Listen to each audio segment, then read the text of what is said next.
इम्तियाज जलील। अध्यक्ष महोदय, क्या वजह है कि कुछ कम्युनिटीज़ अपने आप को शेड्यूल ट्राइब्स में शामिल करने के लिए ज़ोर देते हैं?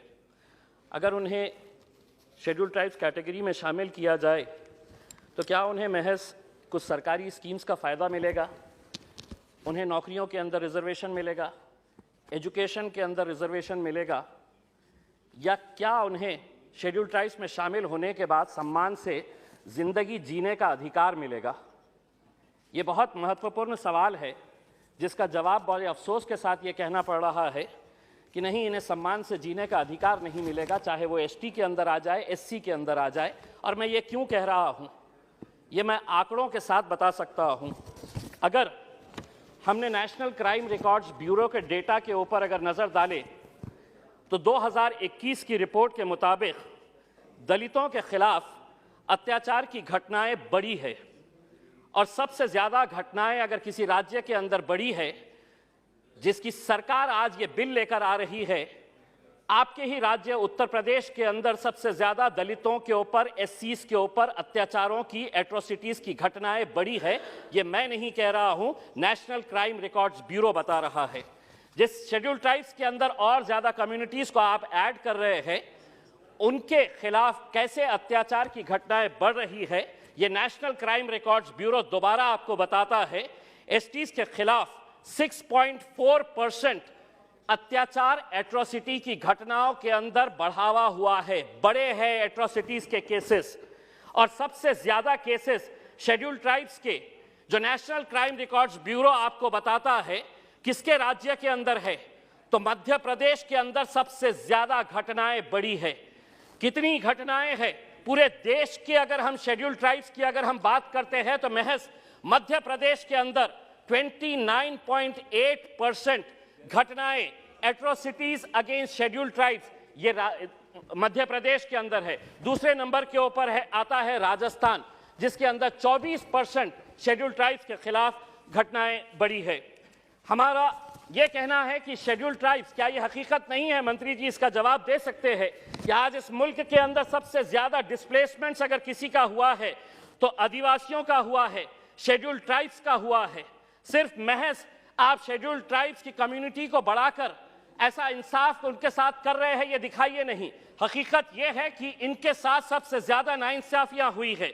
यूडीआईएससी की रिपोर्ट 2021-22 के तहत एससीज और एसटीज और मुसलमानों के बारे में बताती है कि एससीज का टोटल एनरोलमेंट जो प्राइमरी से हायर सेकेंडरी तक जाता है वो 9.73%, मुसलमानों का एनरोलमेंट होता है 14%, लेकिन एनएसएसओ की रिपोर्ट के हिसाब से 12.8% ड्रॉप आउट जो है, वो टोटल एनरोलमेंट अगर जो होता है उसका 12.8% ड्रॉप आउट हो जाता है, जिसमें से 18.2% प्राइमरी लेवल के ऊपर ड्रॉप आउट हो जाते हैं एससीज के, जिसमें से 17.2% मिडिल लेवल के ऊपर के जितने भी है, 17.2% ये मिडिल लेवल के ऊपर ड्रॉप आउट हो जाते हैं। और उसमें मुसलमानों का ड्रॉप आउट परसेंटेज कितना है? तो 15.7% है।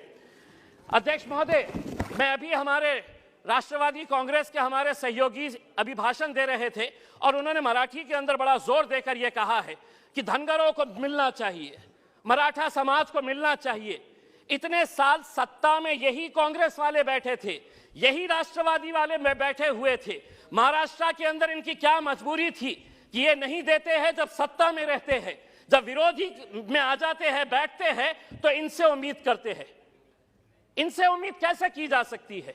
अब ये भारतीय जनता पार्टी के ऊपर निर्भर है कि आपको दिखाना पड़ेगा कि हम इनके जैसा दोगलापन नहीं करते हैं। अगर हम सबके विकास के बारे में बात करते हैं तो यकीनन हम सबको इंसाफ देने की बात करते हैं।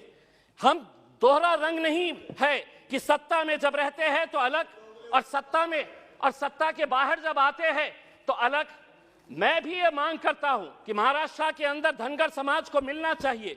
मराठा समाज के अंदर ऐसे बहुत सारे लोग हैं जिन्हें रिजर्वेशन मिलना चाहिए। मैं मंत्री जी आपसे पूछना चाहता हूं, जो फैसले हम नहीं कर सकते हैं, कहीं ना कहीं रुकावट आती है, कहीं ना कहीं कुछ विवाद होता है तो हम अदालतों में जाते हैं। मुसलमानों को रिजर्वेशन मिलना ये अदालत ने, बॉम्बे हाईकोर्ट ने कहा, और किस आधार के ऊपर कहा? ऐसा नहीं है कि ये रिजर्वेशन इम्तियाज जलील मांग रहा है, नहीं चाहिए मुझे, लेकिन जो पसमानदा मुसलमान है इस देश के अंदर, मेरे महाराष्ट्र राज्य के अंदर, क्या उनको रिजर्वेशन नहीं मिलना चाहिए? और किस आधार के ऊपर मिलना चाहिए? 4-4 कमिटीज, 4-4 कमीशंस बनाए गए, Ranganath Mishra commission, Mahmoodur Rahman commission, Sachar commission, Kundu committee, ये सरकार द्वारा अपॉइंटेड कमिटीज थे।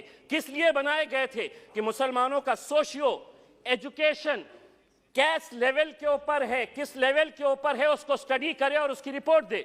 महमूदुर रहमान कमीशन ने पूरा डिटेल के अंदर गया कि मुसलमानों का एजुकेशन परसेंटेज कितना है। सच्चर कमीशन ने बताया कि सबसे ज्यादा अगर कोई पिछड़ा है तो वो मुसलमान है एजुकेशन के बारे में।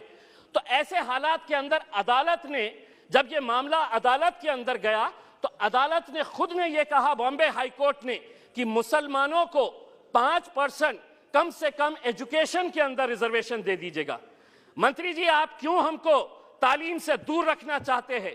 क्यों चाहते हैं कि मुसलमान ने पढ़ना नहीं चाहिए? हमारी भी ख्वाहिश है कि हमारे भी बच्चे IAS, IPS, UPSC पास करें, लेकिन अगर नीति अपनाते रहेंगे कि कल मंत्री जी ने एक मिनट, कल मंत्री जी ने कहा आपने प्री मैट्रिक स्कॉलरशिप, कोई हजारों की स्कॉलरशिप नहीं दी जाती है मुसलमान बच्चों को, 1000 रुपये की स्कॉलरशिप, 1000 रुपये वो गरीब बच्चे को जब मिलते हैं तो वो तालीम हासिल करता है। और आप कह रहे हैं कि नहीं, ये इसके ऊपर डबल से कोई दूसरी स्कीम चल रही है तो हम इसका फायदा नहीं दे सकते हैं। इतने सालों से अगर दी जा रही थी, आप क्यों रोके हैं? हम आपसे अनुरोध करेंगे कि विशेषतर महाराष्ट्र के बारे में आप मराठाओं को भी दीजिए, धनगर को भी दीजिए, लेकिन मुसलमानों का हक ज्यादा इसलिए बनता है कि कहीं ना कहीं अदालत ने इनके बारे में कहा है कि इनको रिजर्वेशन मिलना चाहिए। धन्यवाद।